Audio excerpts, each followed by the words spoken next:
Complemento metapsicológico à teoria dos sonhos, publicado em 1917, escrito em 1915. Em mais de uma ocasião, veremos como é vantajoso para nossa pesquisa comparar certos estados de fenômenos que podem ser apreendidos como modelos normais de afecções patológicas. Entre eles estão estados afetivos como o luto e o enamoramento, mas também o estado do sono e o fenômeno do sonhar. Não costumamos pensar muito sobre o fato de que toda noite o ser humano tira os panos que cobriam sua pele e talvez ainda as peças complementares de seus órgãos, na medida em que logrou compensar-lhes as deficiências com próteses como óculos, perucas, dentes, etc. Podemos acrescentar que ao adormecer ele realiza um desnudamento análogo na psique, renuncia à maior parte de suas aquisições psíquicas e efetua assim uma extraordinária aproximação dos dois lados à situação que foi o ponto de partida de seu desenvolvimento vital. Somaticamente, dormir é uma reativação da estadia no ventre materno, preenchendo-se as condições de repouso, calor e ausência de estímulos. E muitas pessoas retomam, dormindo, a posição fetal. O estado psíquico de quem dorme se caracteriza pela retração quase total do mundo que o cerca e cessação de todo interesse por ele. Investigando estados psiconeuróticos, somos levados a destacar em cada um deles as chamadas regressões temporais, o montante de retrocesso no desenvolvimento que lhes é peculiar. Distinguimos duas dessas regressões, aquela no desenvolvimento do eu e aquela no da libido. Esta última chega, no estado do sono, até a instauração do narcisismo primitivo, e a primeira chega ao estágio da satisfação alucinatória do desejo. Aquilo que sabemos das características psíquicas do estado do sono, aprendemos com o estudo do sonho, naturalmente. É verdade que o sonho nos mostra o ser humano enquanto ele não dorme, mas não deixa de nos revelar ao mesmo tempo características do próprio sono. A partir da observação, conhecemos algumas peculiaridades do sonho, que inicialmente não pudemos entender e que agora podemos enumerar sem dificuldade. Sabemos que o sonho é absolutamente egoísta e que no protagonista de suas cenas devemos identificar sempre o sonhador mesmo. Isso decorre, compreensivelmente, do narcisismo do estado do sono, pois narcisismo e egoísmo coincidem. A palavra narcisismo apenas sublinha que o egoísmo é também um fenômeno libidinoso, ou, para dizê-lo de outra forma, o narcisismo pode ser designado como o complemento libidinoso do egoísmo. Igualmente compreensível se torna a faculdade diagnóstica do sonho, universalmente reconhecida e vista como enigmática, em que padecimentos físicos incipientes são notados antes e de modo mais nítido que na vigília, e todas as sensações corporais do instante são aumentadas enormemente. Esse aumento é de natureza hipocondríaca, tem por pressuposto que todo investimento psíquico foi retirado do mundo externo para o próprio eu e possibilita agora o reconhecimento precoce de mudanças corporais que na vida de vigília permaneceriam inadvertidas por algum tempo. Um sonho nos mostra que sucedeu algo que tendia a perturbar o sono e nos permite vislumbrar o modo como essa perturbação pôde ser rechaçada. No final, o dormente sonhou e pôde continuar o seu sono. No lugar da exigência interna que pretendia ocupá-lo, sobreveio uma experiência externa, cuja reivindicação foi resolvida. Portanto, um sonho é também uma projeção, uma exteriorização de um processo interior.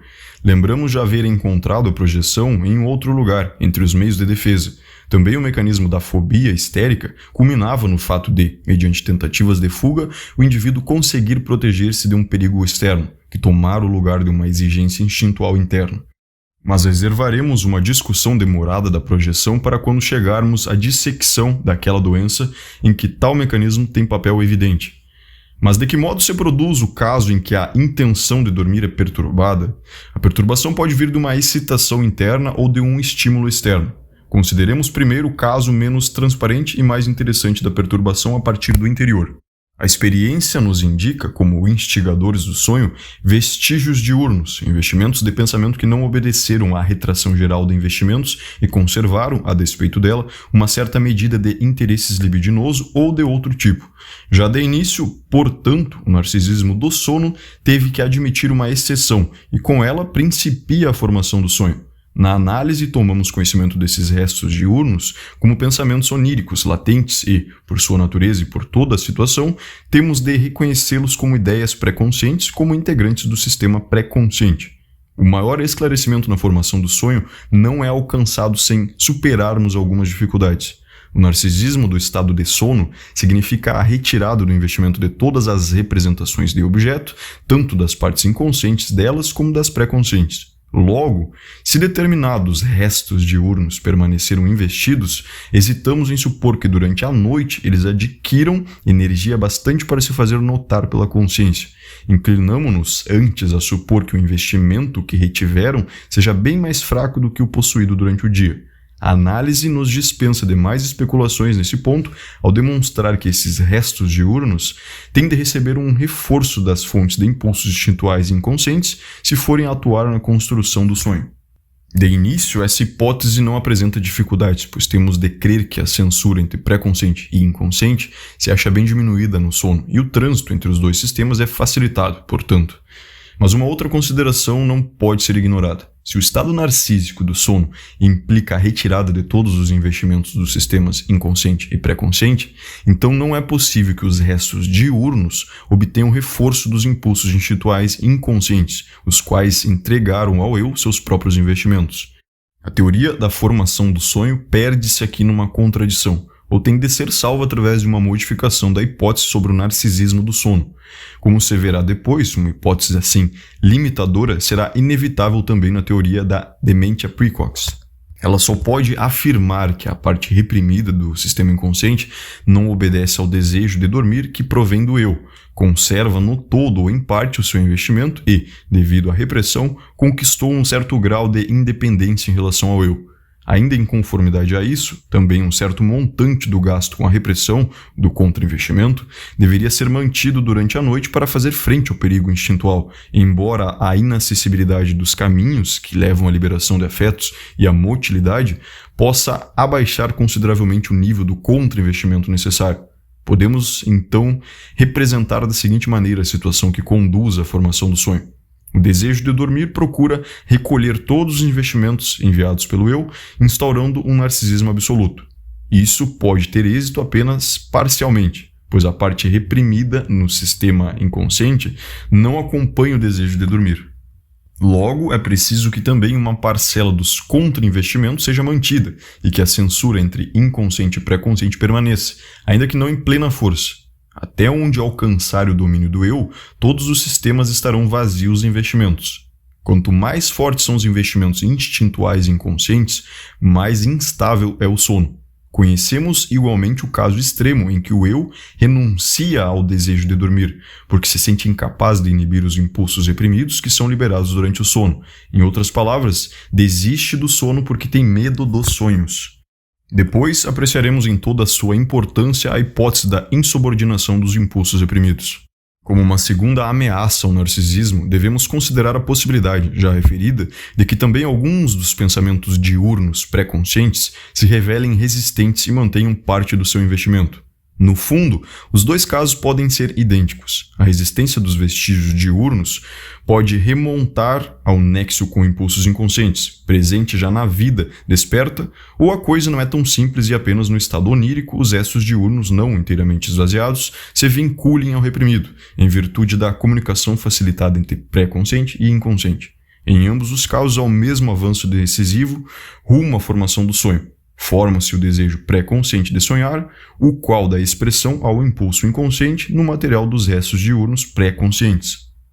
Devemos diferenciar nitidamente esse desejo de sonhar dos restos diurnos. Ele não precisa ter existido na vida desperta, já pode mostrar o caráter irracional que tudo o que é inconsciente traz consigo, quando traduzimos para o consciente. O desejo de sonhar também não pode ser confundido com os desejos que, possivelmente, mas não necessariamente, se encontravam entre os pensamentos oníricos pré-conscientes, latentes.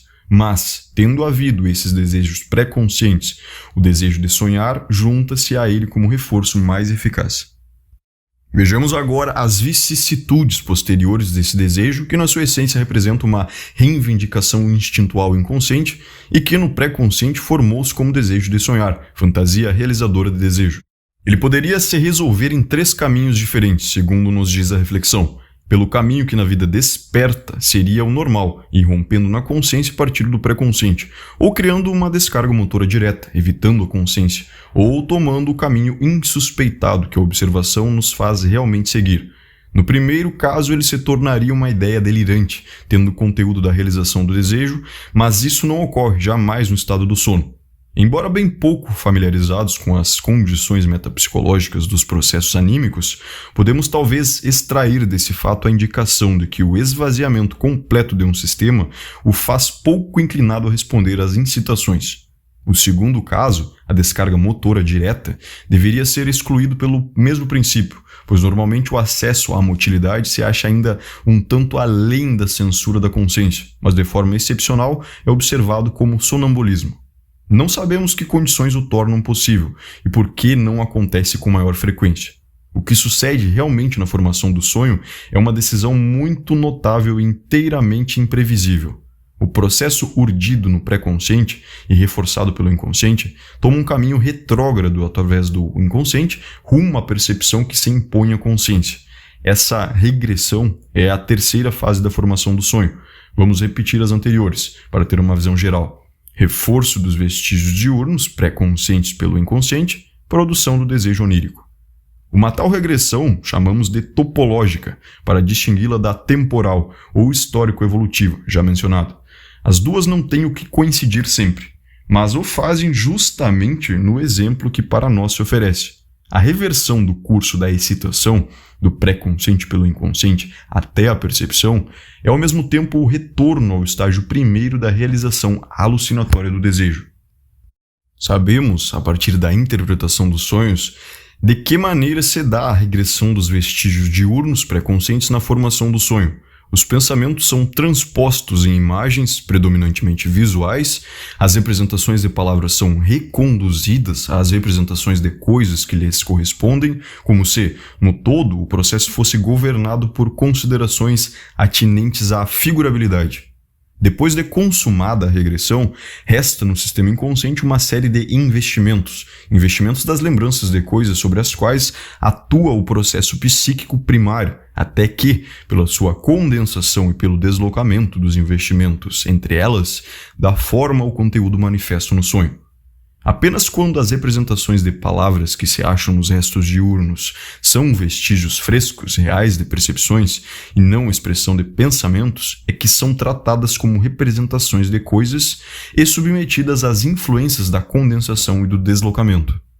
Daí a regra oferecida na interpretação de sonhos, e depois confirmada até se tornar evidência, segundo a qual palavras e falas do conteúdo onírico não são novas criações, mas recriações de falas do dia do sonho, ou de outras impressões frescas, também de leituras.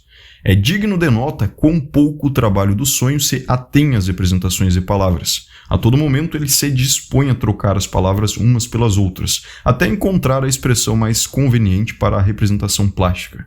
Nesse ponto se mostra a diferença decisiva entre o trabalho do sonho e a esquizofrenia. Nesta, as palavras mesmas em que estava expresso o pensamento pré-consciente são objeto da elaboração pelo processo primário. No sonho, isso não sucede às palavras, mas às representações de coisas a que remontaram as palavras. O sonho conhece uma regressão topológica, a esquizofrenia não. No sonho se acha livre o trânsito entre investimentos de palavras pré-conscientes e investimentos de coisas inconscientes, enquanto é típico da esquizofrenia que ele seja bloqueado.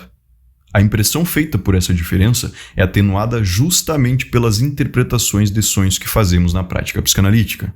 Na medida em que a interpretação do sonho rastreia o curso do trabalho do sonho, segue as vias que levam dos pensamentos latentes aos elementos oníricos, revela a exploração das ambiguidades verbais e evidencia as pontes de palavras entre diferentes grupos de materiais. Ela desperta uma impressão ora engraçada, ora esquizofrênica, e nos faz esquecer que todas as operações com palavras constituem, para o sonho, apenas preparação para regredir as coisas.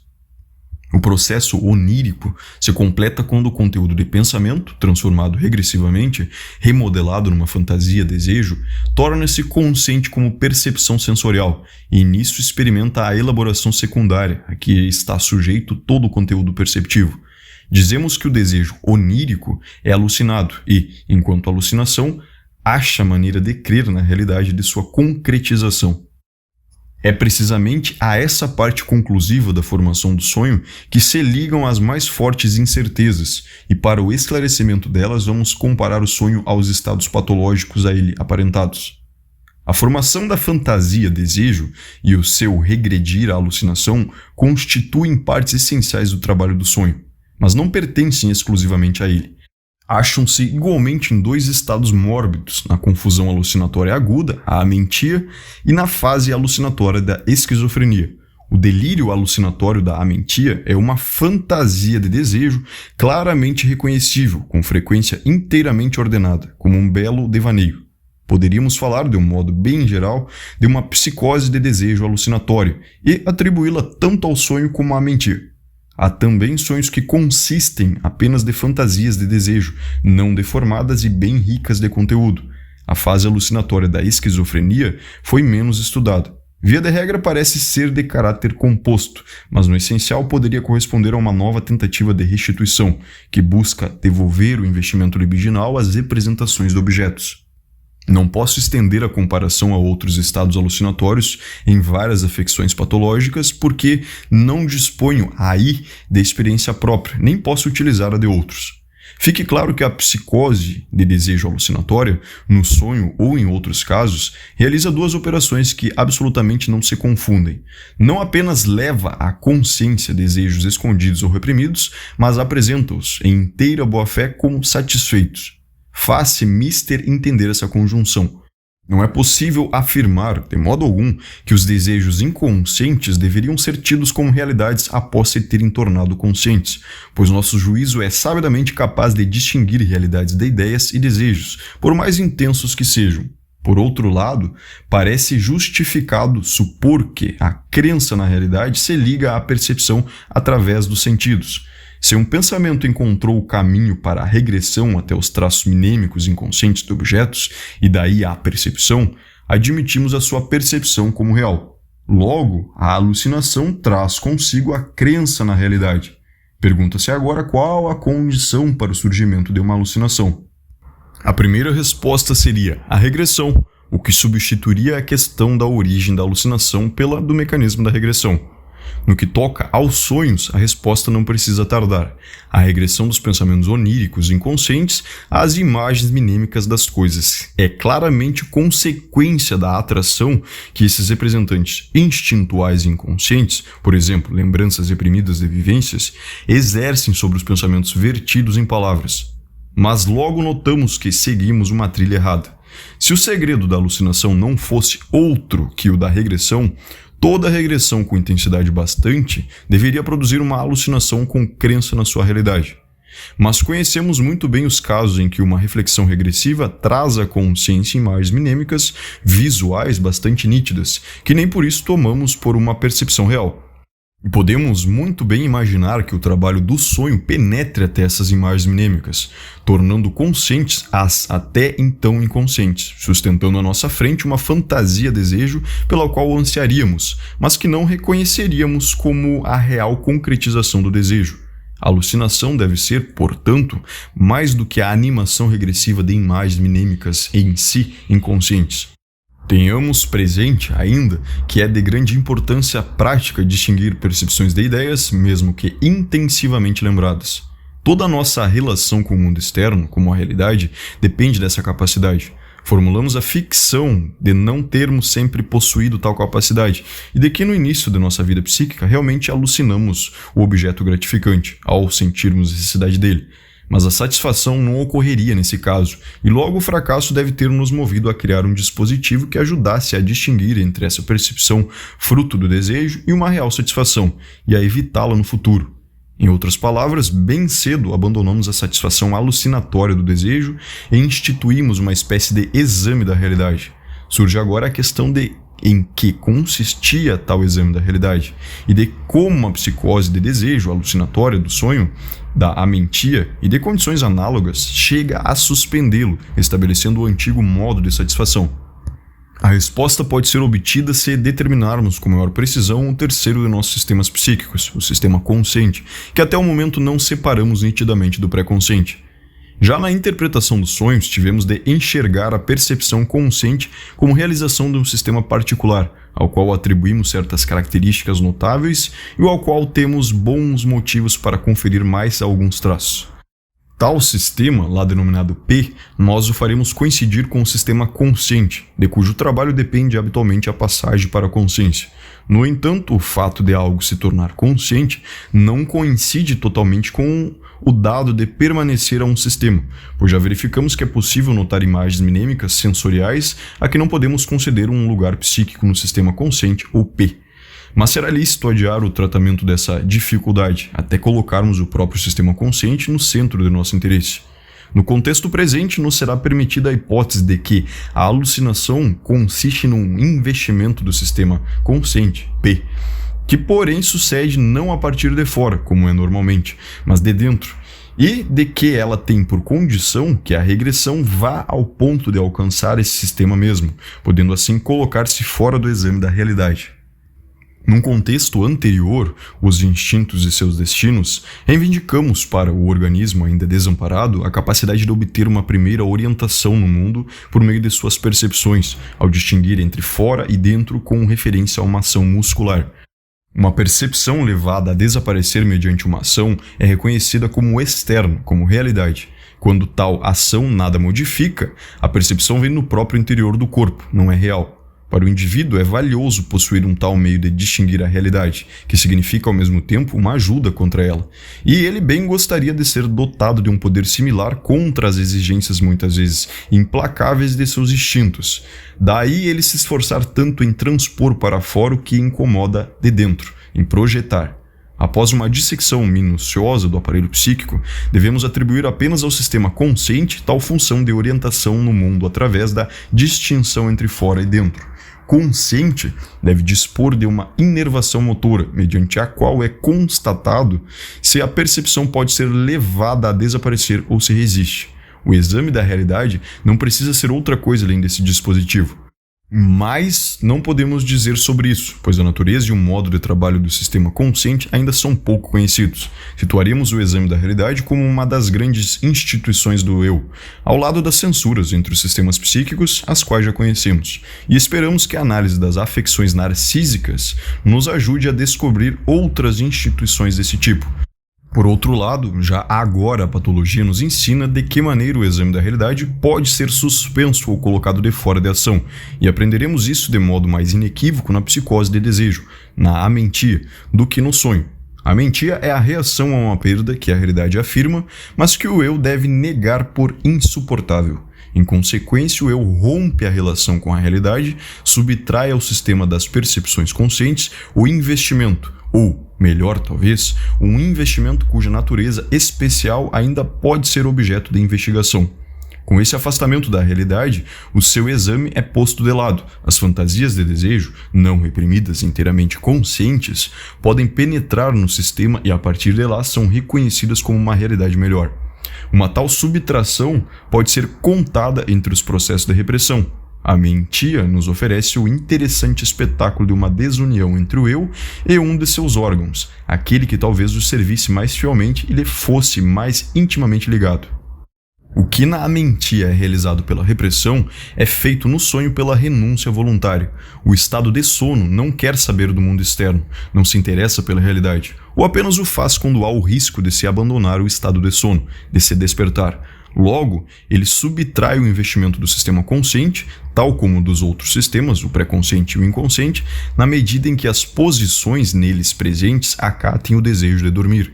Com esse não investimento do sistema consciente, abandona-se a possibilidade de um exame da realidade, e as excitações que, independentemente do estado de sono, tomaram o caminho da regressão, o encontrarão livre até o sistema consciente, no qual serão tidas como realidade incontestada.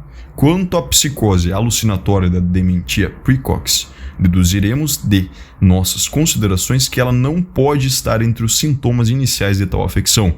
Ela se torna possível apenas quando o eu do doente se desintegrou tanto que o exame da realidade já não impede a alucinação. No que respeita à psicologia dos processos oníricos, chegamos ao resultado de que todas as características essenciais do sonho são determinadas pela condição do estado de sono. O velho Aristóteles tinha inteira razão com seu modesto enunciado de que o sonho é a atividade psíquica do dormente. Podemos precisar que é um resíduo de atividade psíquica tornado possível pelo fato de que o estado narcísico de sono não se impôs de maneira total. Isso não difere muito daquilo que filósofos e psicólogos afirmaram desde sempre, mas repousa em pontos de vista bem divergentes acerca da construção e do funcionamento do aparelho psíquico, que, frente aos anteriores, tem a vantagem de também nos permitir uma maior compreensão das particularidades do sonho. Por fim, lancemos um olhar à importância que uma topologia do processo de repressão adquire para entendermos o mecanismo das perturbações psíquicas. No sonho, a retirada de investimento, libido, interesse, atinge todos os sistemas igualmente. Nas neuroses de transferência, é retirado o investimento pré-consciente.